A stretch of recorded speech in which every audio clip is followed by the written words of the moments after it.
These are the hottest actors from the 1980s, and I'm wondering, how are they doing today? It's 1980, and on the screen, Robert De Niro shirtless in the ring, throwing punches in Raging Bull. He wasn't just acting, he was transforming. With every glance, every line, every jab, he made audiences feel something raw.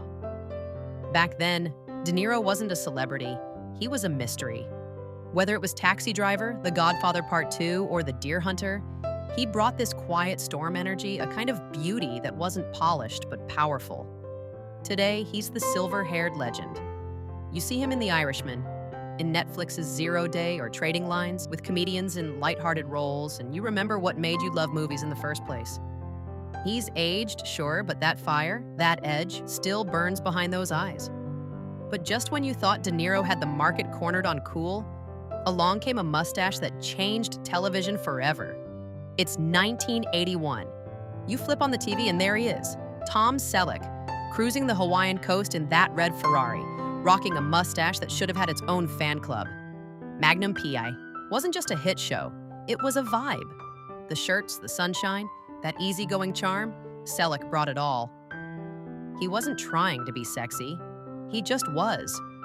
That tall frame, the gentle voice, the way he could make sarcasm feel like a hug, it made him the ultimate dream guy of the decade. Today, he's still working steadily, starring in Blue Bloods as New York's top cop, Frank Reagan. He lives on a ranch in California, far from the Hollywood hustle, raising horses and enjoying the quiet life. The mustache, still iconic. The charm, still intact. I'm on a mission to reach 1,000 subscribers by the end of April. Please click the subscribe button. Thank you. Just when it felt like no one could top that kind of effortless cool, a new face hit the screen. It's 1982. You're at the movies, and the room goes quiet as An Officer and a Gentleman begins. Richard Gere walks into frame in a crisp navy uniform, and the audience instantly falls for him.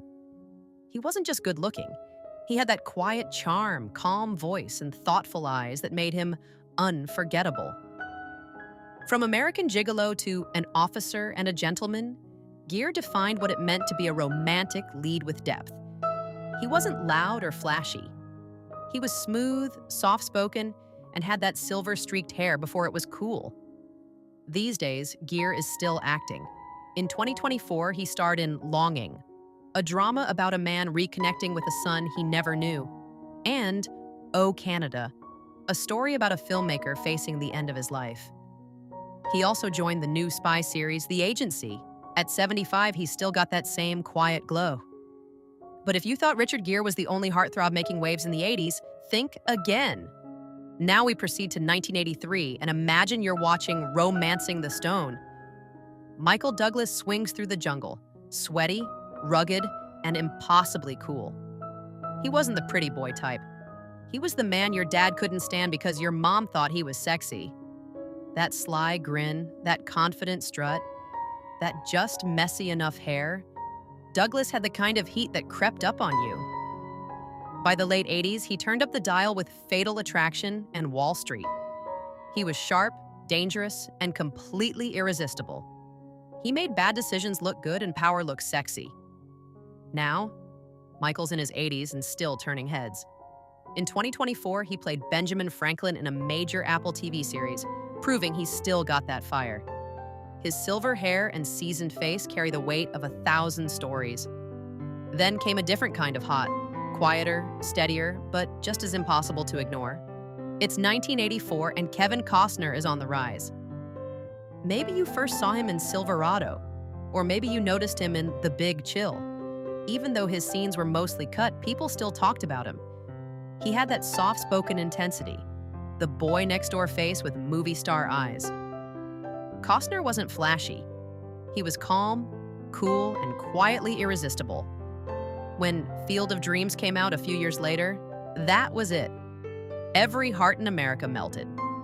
Then Dances with Wolves showed us he had depth too, and not just a pretty face. These days, Costner is still doing his cowboy thing, and doing it well. He's the heart of Yellowstone, the hit show that brought him back to the spotlight. In 2024, he directed and starred in Horizon, an American saga, an epic Western he spent years crafting. He's aged into a silver fox, with that same steady heat that never really left. Did you subscribe already? But just as Costner was conquering the big screen, someone else was turning TV into a fashion-fueled fever dream. Miami Vice is the coolest thing on TV in 1985. Neon lights, fast cars, and Don Johnson as Sonny Crockett, sun-kissed, unshaven, and walking slow-mo in a linen blazer with no socks. He redefined sexy on the small screen. With that chiseled jawline, tanned skin, and those brooding eyes behind designer shades, Johnson was pure 80s heat. He wasn't just stylish, he had attitude. He was rough around the edges but smooth when it counted. Crockett made being emotionally distant look romantic. Millions tuned in every week. Every guy wanted his look. Every girl wanted his attention. Fast forward to now, and Don's still got that sly, southern charm. In recent years, he's popped up in hits like Knives Out and HBO's Watchmen. Still handsome, still cool. But if you thought Don Johnson was the heartthrob of the 80s, wait until you see who couldn't help. He had everyone falling in love even harder. It's 1986, and there's something about Patrick Swayze you just can't shake. He wasn't just good-looking, he was magnetic. That year, Youngblood and Red Dawn had already put him on the radar, but it was Dirty Dancing in '87 that made the world fall hard. When he said, "Nobody puts baby in a corner," hearts everywhere skipped a beat. Swayze had this rare mix, rough and tender, tough and graceful. He could fight in one scene and dance like poetry in the next. With those soulful eyes, that strong jaw, and the way he moved, he brought a whole new level of heat to Hollywood. Sadly, Patrick left us too soon. He passed away in 2009 after a battle with cancer, but his legacy hasn't faded one bit. Back in 1987, while the world was still falling for Swayze, someone else was breaking through with a whole different kind of charm. It's 1987, and Bruce Willis is lighting up TV screens and moonlighting. He's funny, a little cocky, and completely charming. He's not your typical leading man. He doesn't need to be. There's something real about him. That grin, the way he talks, the way he carries himself, it just works. Then Die Hard hit in 1988, and Bruce became a whole new kind of action hero. He wasn't a bodybuilder or a perfect-looking guy. He was relatable, tough, and had just the right amount of attitude. People saw him and thought, yeah, I could be that guy. In the years that followed, he starred in some of the biggest movies of the 90s and 2000s. But in 2022, he was diagnosed with frontotemporal dementia and had to retire. It was heartbreaking. But when we see old clips, that spark is still there. Turns out he wasn't the only one stealing the spotlight back then. Someone else was about to send hearts racing in a whole new way. It's 1988, and let's be honest, every girl had a crush on Tom Cruise. Whether he was riding that motorcycle in Top Gun, flipping bottles in Cocktail, or flashing that perfect smile in Rain Man, he had us all swooning. He wasn't just handsome, he had that spark. That fearless, fast-talking charm that made you lean in just a little closer. He had the kind of energy that made your heart race.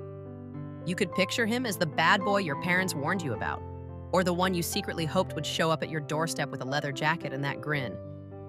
Fast forward to 2025, and Cruise, now 62, continues to command the screen with the same electrifying energy. In the upcoming Mission Impossible: The Final Reckoning, set to release on May 23, 2025, he reprises his iconic role as Ethan Hunt, performing daring stunts that defy age and expectation. But just when it seemed like no one could match his star power, a new face quietly stepped in and stole everyone's heart. It's 1989, and Keanu Reeves is the new heartthrob on the scene. With his boyish charm and those deep, soulful eyes, he captures hearts in Bill and Ted's Excellent Adventure. His shaggy hair and laid-back demeanor make him the guy every girl dreams of. Sweet, a little mysterious, and undeniably attractive. Fast forward to 2025, and Keanu's allure has only deepened. At 60, he exudes a mature, rugged charm that's impossible to ignore. His role as the brooding assassin in the John Wick series has solidified his status as a timeless action star. In 2025, he's set to reprise this iconic role in John Wick Chapter 5, proving that age has only added to his on-screen magnetism. Beyond film, Keanu is making his Broadway debut in a new adaptation of Waiting for Godot, reuniting with his Bill and Ted co-star Alex Winter. His versatility and enduring appeal continue to captivate audiences, making him as irresistible now as he was in the 80s. These men weren't just the hottest stars of the 80s, they were the crushes, the daydreams, the posters on our walls. And these are 60 iconic couples. Click on screen to watch. Oh, and don't forget to subscribe. Thank you.